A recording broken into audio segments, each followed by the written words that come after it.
એ ઓઘ નિર્યુક્તિ નામના ગ્રંથમાં પ્રાકૃત ભાષામાં એવું એક પ્રકરણમાં લખાણ આવે છે કે કોઈ સાધુ ભગવંત માંદા પડ્યા અને એમની માંદગી એવી છે, કોન્ટેજિયસ ડિસીઝ છે, ચલો ચેપી રોગ છે, તમે એમની પાસે જાઓ તો તમને ચોંટી જાય, તો શું કરવું, હાઉ ટુ ડીલ અને હાઉ ટુ સર્વ, એમની સેવા કેવી રીતે કરવી, એ કોન્ટેક્સ્ટ ચાલે છે.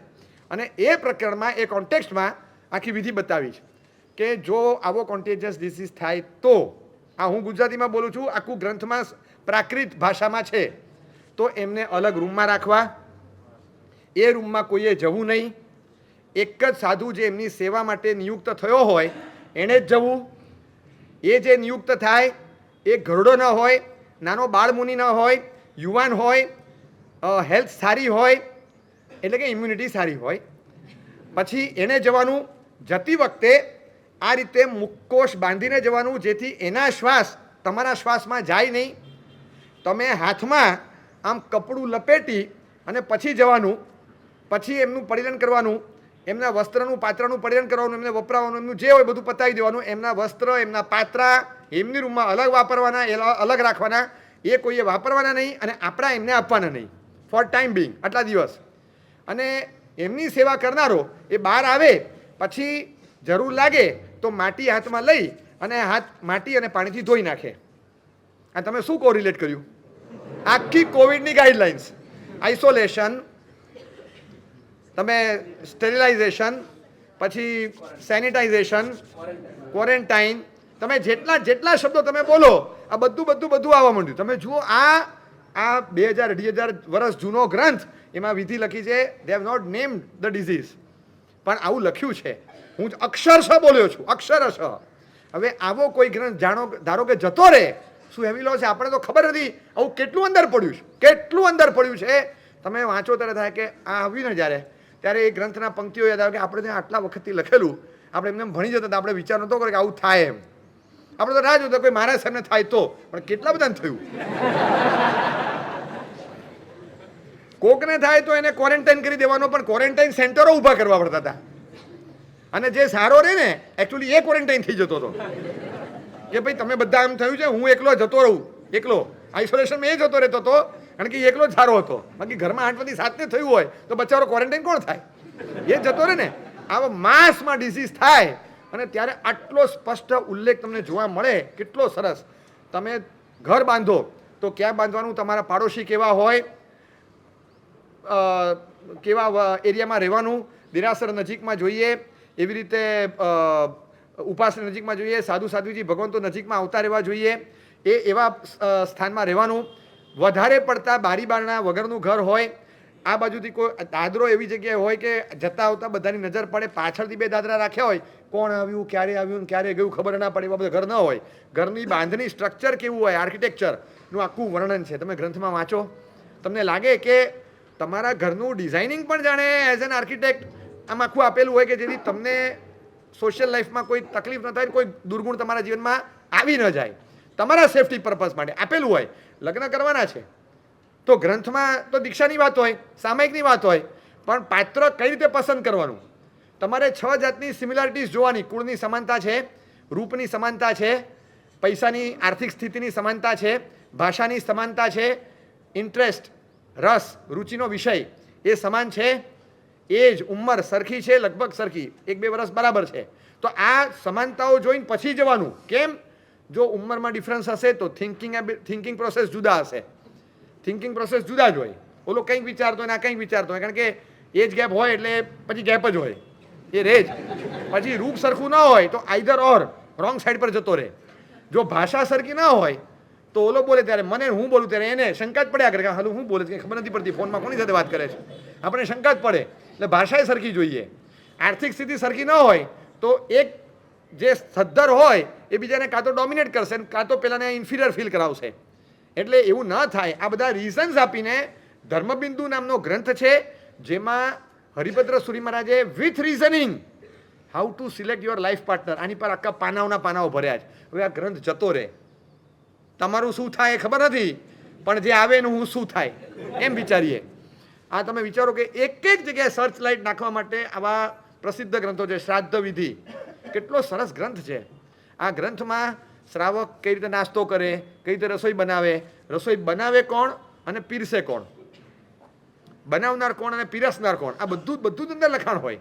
બનાવનાર કોણ હોવા જોઈએ, પીરસનાર કોણ હોવું જોઈએ, કઈ વસ્તુ બનાવવાની, કેટલા વાગે તમે ધંધો કરવા નીકળો તો નાકમાંથી છે ને હવા નીકળતી હોય, ચંદ્ર નાડી સૂર્ય નાડી કહેવાય. એ ચકાસીને કઈ નાડી ચાલતી હોય ત્યારે નીકળવું, જમણો પગ પહેલાં બહાર મૂકો કે ડાબો પગ પહેલાં બહાર મૂકવો, 5 પરમેષ્ઠી એટલે નવકાર બોલીને પછી જવું. આ શેના માટે જવું? જેથી તમે જે કાર્ય માટે જઈ રહ્યા છો એમાં અનાયાસે તમને જલ્દીથી સફળતા મળે. હવે હેતુ આપીને તમને જણાવવામાં આવે. હવે તમે એકાસનનું પચકાર લેવા નથી જતા, તમે આંબેલ ખાતે આંબેલ કરવા નથી જતા, તમે ઉપાસમાં પ્રતિક્રમણ કરવા નથી જતા, એનાથી રવિવારે અહીં પીવાસ ભરવા આવતા, તમે જાઓ છો માર્કેટમાં, તો પણ આ વિધિ કેમ બતાવી? તમે તમારા કાર્યમાં નિષ્ફળ ન જાઓ એટલા માટે, તમને આર્તધ્યાન ન થાય એટલા માટે, તમને મનમાં બળતરા ન થાય એટલા માટે દરેક જગ્યાએ આવી રીતે ગાઈડન્સ આપેલું હોય. અને એ ગ્રંથો, આમાંનો એક ગ્રંથ જાય ને એટલે એના કન્ટેન્ટ જાય. સૌથી મોટું નુકસાન એ છે કન્ટેન્ટ વાઇપ આઉટ થઈ જાય. કેટલી વેરાયટીના કન્ટેન્ટ આ ગ્રંથોમાં મૂકેલા હોય જે આપણી પાસે હોય જ નહીં, વિચાર પણ ના આવ્યો હોય કે આવું હોઈ શકે, અફલાતુન વાત લખી હોય. અને એ વાત લખતા એમ એક વાત પ્રસિદ્ધ છે, 60 થઈ જાય ને એટલે અમારી પાસે કોઈ આવે કેમ કેટલી ઉંમર થઈ, 60 65, બસ હવે નિવૃત્ત થઈ જાઓ અને બસ બધું દીકરાઓને સોંપી નિવૃત્ત થઈને આરાધના કરો. એક કોમન ઉપદેશ આવો હોય ને. સંવેગ રંગશાળા નામનો ગ્રંથ છે, પ્રાકૃત ભાષામાં 10,000 શ્લોકો છે લગભગ અંદાજે. અને એમાં વૃદ્ધ માણસો માટે એક સૂચના લખીશ કે ઉંમર થાય બધું સોંપીને નિવૃત્ત થવું, પણ થોડુંક તમારી પાસે રાખવું. વાતમાં હાથ લાંબો કરીને દીકરા પાસે પણ માગવું ન પડે. કોક વાર માગેલું હોય ને ન મળે તો મનમાં એમ ન થાય કે તમારો બાપ બની ગયો, તને આપ્યું એટલે હવે મારું હોય ને તારી પાસે માગવાનું, અને 2 પૈસા મારે સારા મારે ખર્ચવા છે તો ડિપેન્ડન્સી ના રહે. એટલે મમતાથી નહીં પણ થોડુંક જો એવા સંયોગો લાગે તો તમારી પાસે થોડું રાખીને બાકીનું આપવું.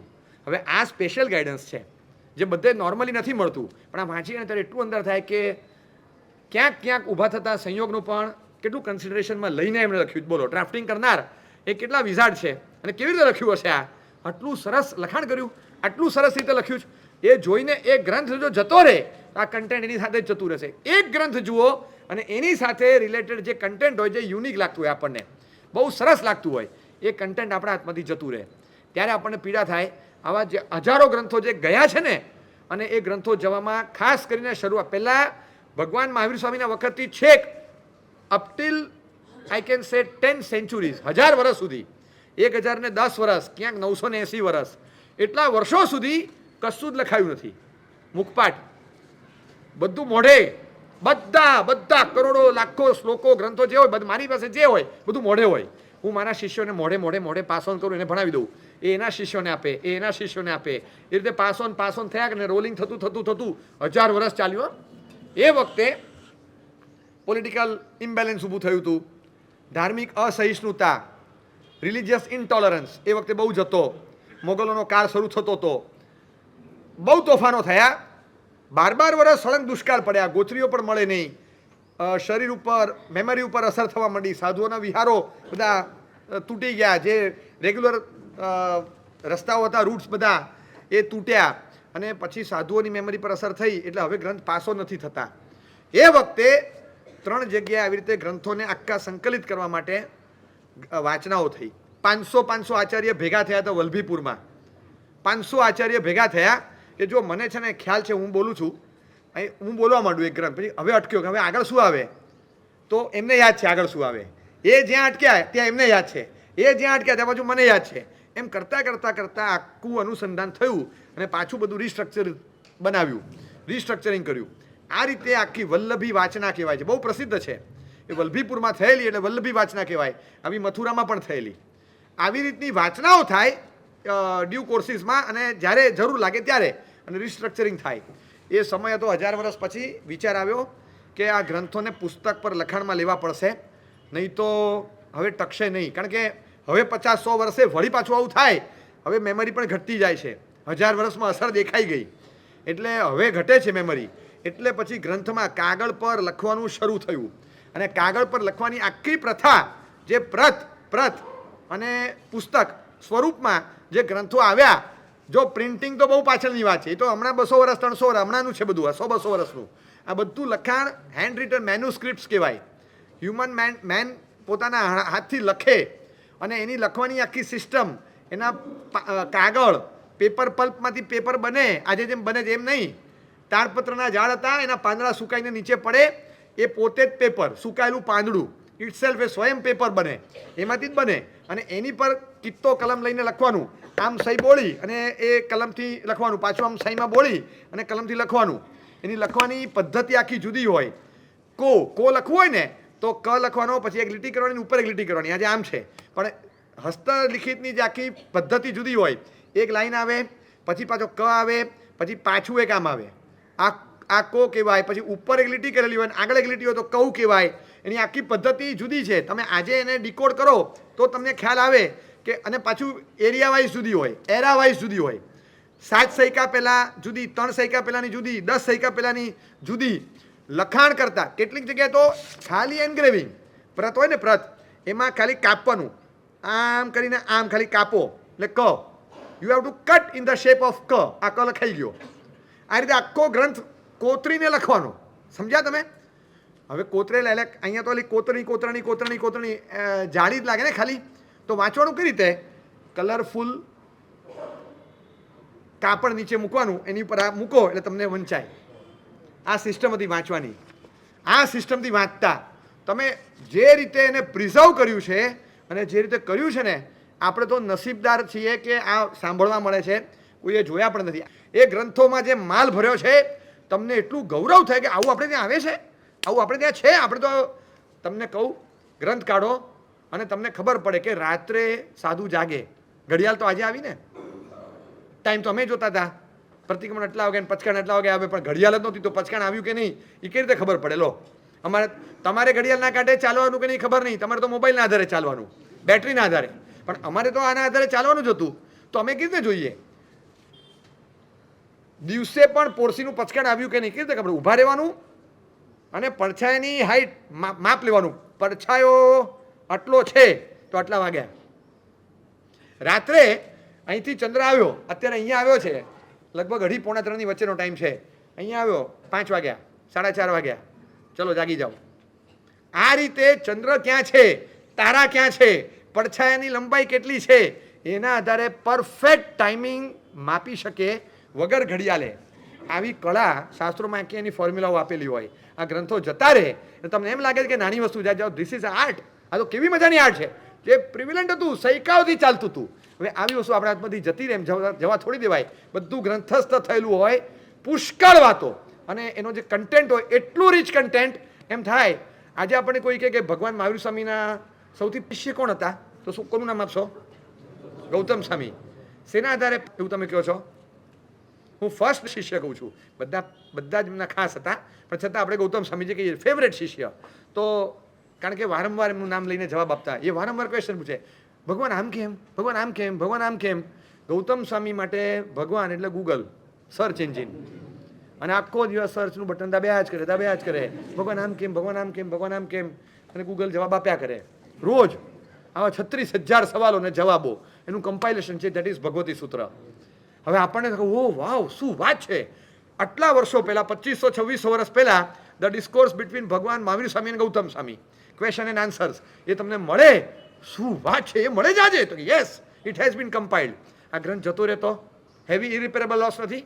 કન્ટેન્ટ કેવું છે તમે જુઓ, એ કન્ટેન્ટ આપણી પાસે છે, અને એ કન્ટેન્ટ જે રીતે પ્રિઝર્વ થયું છે, સેલ્યુટ મારવી પડે. અત્યાર સુધી થયેલાના મહાપુરુષો મોગલ કાળમાં આપણા ગ્રંથોની વિશેષતાઓને સમૃદ્ધિ જોઈને અંદરથી સળગી ગયેલા લોકોએ એ ગ્રંથોને સળગાવ્યા છે. ગ્રંથોનો ઢગલો કરે, ઢગલો એને સળગાવે અને એની ઉપર રસોઈ બનાવે, અને 4-4, 5-5, 6-6 મહિના સુધી ઢગલામાંથી થોડો ધુમાડો તો નીકળ્યા કરે. એટલા મોટા ફાઇલમાં ગ્રંથો બાળ્યા છે. તમે વિચાર કરો ખાલી કે કેટલો મોટો લોસ. અને એની સામે લઈ આવો એટલે સ્ટેનોગ્રાફર એમ બેસે અને ફટાફટ એ તાળના પાન લઈને લખાવાનું લખાણ થઈ જાય, તૈયાર થઈ જાય. એક ડિક્ટેશન આપે હેમચંદ્ર સુરી, અને 700 જણા લખતા હોય તો 700 જણા લખનારા, ડિક્ટેશન આપનાર એક હેમચંદ્ર સુરી. 700 ને નવરા ન પડવા દે. તમે વિચાર કરો ખાલી. 4 છોકરા આવીને કે ને સાહેબ કંઈક કામ કરવું છે, કંઈક કામ કોને? તો મારી પાસે એટલું બધું કામ ન કે હું 4ને ધંધે લગાડી દઉં. હોવું જોઈએ ને એવું. આ 700 જણ સાહેબ એક મિનિટ સાહેબ એક મિનિટ આમ થોડી વાર આમ કરે સાહેબ એક મિનિટ ધીમે ધીમે સાહેબનો ફ્લો ચાલે 700 જણા ઓક્યુપાઈડ રહે આવી રીતે લખાવતા તાળપત્રી ખૂટી ગઈ અને સાહેબ આમ બેઠેલા સૂકા પાન જે મળે પત્ર પેપર નથી જસ્ટ લેક ઓફ રિસોર્સિસ કલમ છે સહી છે લખનાર છે લખાણ તૈયાર છે મગજમાં થોટ્સ ફ્લો ચાલે છે પત્ર નથી હવે શું કરવાનું કુમાર પણ મારે આવીને કહે સાહેબ આપ ચિંતામાં છો કે શું કરું પણ તાળપત્ર ખૂટી ગયા છે શેની પર લખાવું આ મગજમાંથી આવતું જાય છે ને જતું રહેશે અને એટલું લાગી આવ્યું એને અઠ્ઠમના પચકાણી લીધા કે આવો ફ્લો ચાલે અને હું ખાલી રિસોર્સિસ ના આપી શકું તો ધૂળ પડી મારામાં ત્રીજે દિવસે ગમે તેમ તેથી બધા તાળપત્ર આવ્યા ને હાજર થયા પછી ક્યાંય અટક્યું નથી કામ હરિભદ્ર સુરી એ ગ્રંથકાર છે પણ લલ્લી નામનો એમનો ખાસ શ્રાવક એમને ખબર પડી કે આ શું ક્વોલિટી છે મારા ગુરુની એ દિવસ રાત લખે ને તો ઓછું છે પણ હી કાન્ટ અને he doesn't write at night because light વાપરે નહીં હતી પણ નહીં ને રાત્રે શું કરવાનું આટલું મોટું કેટલા કેરેટનું મને ખબર નથી આટલું મોટું રત્ન લાવ્યો ઉપાશ્રયમાં ફિક્સ કરી દીધું એનો છે ને લગભગ 8 થી 10 મીટરમાં એવો પ્રકાશ પડે થોડો ડીમ પણ એવો પ્રકાશ કે you can write you can read clear cut સાહેબ આ ચિત પ્રકાશ છે અગ્નિ નથી કશું નથી સાહેબ આપની સર્જન યાત્રા ચાલુ રહેવી જોઈએ રાત્રે 2 કલાક તો રોજ 8 કલાક આપ લખાવો છો 10 કલાક લખાવો છો પણ 2 કલાક જો એક્સ્ટ્રા મળે તો 30 દિવસના 60 કલાક એટલે લગભગ એમ કહી શકાય કે 6 દિવસ વધારે મળ્યા મહિનાના અને વર્ષે લગભગ અમને 72 દિવસ એટલે 2.5 મહિના વધારે મળે અને આવું જો 10 વર્ષ ચાલે તો લગભગ 20 વર્ષ વધારે મળે તમારે આયુષ્યમાં સર્જનમાં 20 વર્ષ હું એડ કરી શકું આ રત્ન આપ્યું વસૂલ અરે રત્ન ક્યાં મુકાય પેન્ડનમાં મુકાય વીટીમાં મુકાય મુગટમાં મુકાય ક્યાં મુકાય કે મારા ગુરુના ઝરૂખામાં એવી રીતે મુકાય કે રાત્રે એમને અજવાળામાં લખવું તો લખી શકે એવી રીતે એમણે કર્યું આ એકનું યોગદાન સાંભળીએ ને ઇતિહાસમાં ત્યારે આ ગ્રંથો રચાયા છે તાળપત્ર પર લખાણ થયું હોય અને આજના 700-600 વર્ષ જૂના એ તાળપત્રમાં સચવાયેલા ગ્રંથો તમે જુઓ એનું જે કન્ટેન્ટ જુઓ આ યુનિક વસ્તુ જે હસ્તલિખિત પ્રતો હોય જે જૂની સેન્ચુરીઝ અગો જે લખાતી હવે એ કઈ રીતે આવે આ બધું છે ને પેકિંગ હું અહીંયા તમારી સામે એટલે ખોલું છું કે તમને ખ્યાલ આવે કે આ બધું કેવું રાખતા હતા જ્વેલરી બોક્સની જેમ રાખે તમે આ ખોલો ને પછી આવો એક બોક્સ નીકળે પછી એ બોક્સ ખોલો એટલે એમાંથી પાછું બીજું કંઈક નીકળે પછી તમે એ ખોલો હવે આખી પ્રત કાઢું છું આ પ્રતની સાઈઝ જુઓ હવે આ છે ને આ અહીંથી એક ખીલી પસાર થાય છે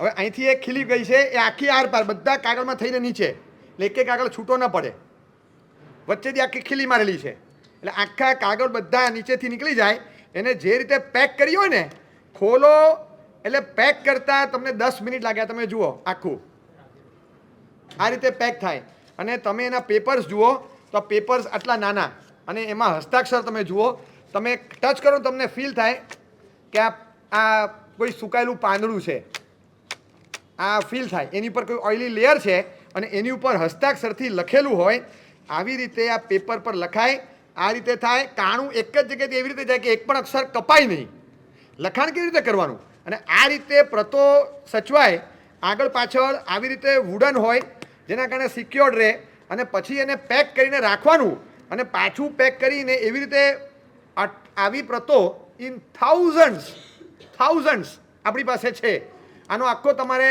મોટો દરબાર છે જેસલમેરમાં જેસલમેર તીર્થ જે છે આપણું એ જેસલમેર તીર્થમાં આનો મોટો દરબાર છે કે જ્યાં આગળ આવી હજારો પ્રતો છે પાટણમાં પણ છે હેન્ડ રિટન મેન્યુસ્ક્રિપ્ટ્સ હજારોની સંખ્યામાં આવી પ્રતો છે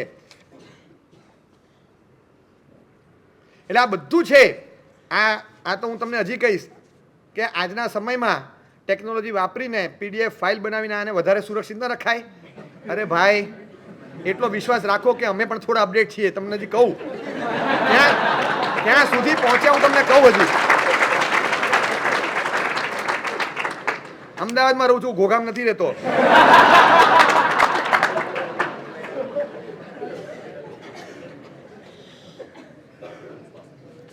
એટલે આ બધી વસ્તુઓ આ રીતે સુરક્ષિત રહે અને એ રીતે રાખવાની પછી પ્રિન્ટ થાય હવે તમે પીડીએફની વાત કરો છો સોફ્ટવેર એવા તૈયાર થયા છે આ ગ્રંથોની એન્ટ્રી થાય ને લાઇબ્રેરીઝમાં, અહીંયા 5000 પુસ્તકો છે, અહીંયા 4000 છે, અહીંયા 6000 છે, અહીંયા 10000 છે. 10000 હોય, 5000 હોય કે 6000 હોય, 3500 તો કોમન જ હોય. તો બધાએ રચયિતા, કેટલા પાના, ઓથર કોણ, કોમેન્ટેટર કોણ, પ્રકાશક કોણ, આ બધી આખી એન્ટ્રી નવેસરથી કરવી પડે કે નહીં? તો કેટલું મોટું ખર્ચ પણ કેટલો, મહેનત કેટલી. એટલે એના સોફ્ટવેર એવા તૈયાર થયા છે કે તમે ગ્રંથનું નામ લખો, બાકીનું આપોઆપ એમને બધું આવી જશે. કોમન જે હોય એ બધું જ આવી જાય. તમે વીર સ્તવ, તો વીર સ્તવમાં વી દીર્ઘ જોઈએ. તમે રસ્વ ટાઈપ કર્યો તો એ કોમ્પ્યુટર સુધારી દેશે. એને ખબર છે કે તમારી ભૂલ થાય, એટલે એ રસ્વનું દીર્ઘ કરીને પછી જ આગળ વધશે. એ કમ્પ્યુટરમાં એ રીતે કમાન્ડ આપેલો હોય, એ રીતે જ અંદર સોફ્ટવેર તૈયાર કરેલું હોય કે તમારી રસ્વ દીર્ઘની ભૂલ તમે જે લખવું એ લખો, પણ એ સુધરીને પછી જ અંદર એન્ટ્રી થશે અને પછી એ પ્રમાણે જશે.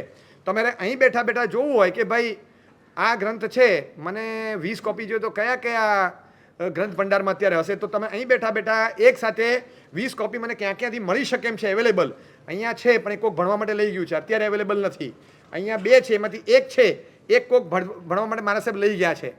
તમને અહીં બેઠા બેઠા ખબર પડી શકે એવી ઓનલાઈન વ્યવસ્થા અત્યારે પણ છે. તમે ખાલી પીડીએફમાં ના અટકો, બધી જ વ્યવસ્થા અપડેટેડ અત્યારની ટેકનોલોજી પ્રમાણે. આનું આખું ફોટો સ્કેનિંગ બધું થઈને જે હસ્તપ્રતો હોય કે જે ગમે ત્યારે પેરિશેબલ હોય, નાશ પામી જાય, તો શું ઉધઈ લાગી ગઈ? માંડલ ગામમાં આખો સ્ટોર કરેલો ભંડાર હતો અને ઉધઈ આખા ગામમાં એવી લાગી કે મકાન આખું સડી જાય. રાતોરાત આખો ભંડાર અમદાવાદ ખાતે શિફ્ટ કરી દીધો કે બીજું બધું પછી પહેલાં બહાર શિફ્ટ કરો કે આ વસ્તુને નુકસાન ન થવું જોઈએ. એ રીતે સાચવીને વસ્તુ રાખવાની અને સાથે તરત બીજા શિફ્ટ પણ કરી દેવાની. આટલી બધી સાચવણ સાથે આ ગ્રંથ ભંડારોમાં આ ગ્રંથો વેલ્યુએબલ જ્વેલરીની જેમ, પ્રેશિયસ, અત્યંત પ્રેશિયસ જ્વેલરીની જેમ આ બધી વસ્તુઓ સચવાઈને રહે છે. ભલે એમાં કન્ટેન્ટ શું છે એ તમને કદાચ ખબર નથી, પણ શું મહત્વની વાતો છે આખું શાસન એના આધારે ચાલે છે. અને કંઈકને માર્ગદર્શન આપનારા ઉપદેશકો આના આધાર પર પોતાનો ટ્રેક ચિત્રે છે. તો આને તો સાચવવું જ પડે. આ જો ગયું તો કશું જ નહીં ચાલે, ન પીવાય, કાંઈ જ ન ચાલે. આ તો જોઈશે જ. પછી જો આ ઘઉંનો લોટ છે, પછી મને શીરો બનાવતા આવડે, હું શીરો બનાવીશ, રોટલી બનાવે તો રોટલી બનાવીશ, મને પૂરી બનાવે તો પૂરી બનાવીશ, ભાખરી બનાવે તો ભાખરી બનાવે, પણ ઘઉંનો લોટ તો જોશે ને મારે.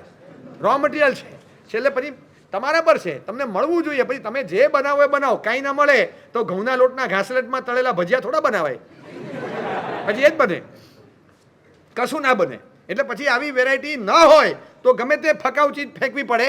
આવી ઉત્તમ ચીજ છે એટલે.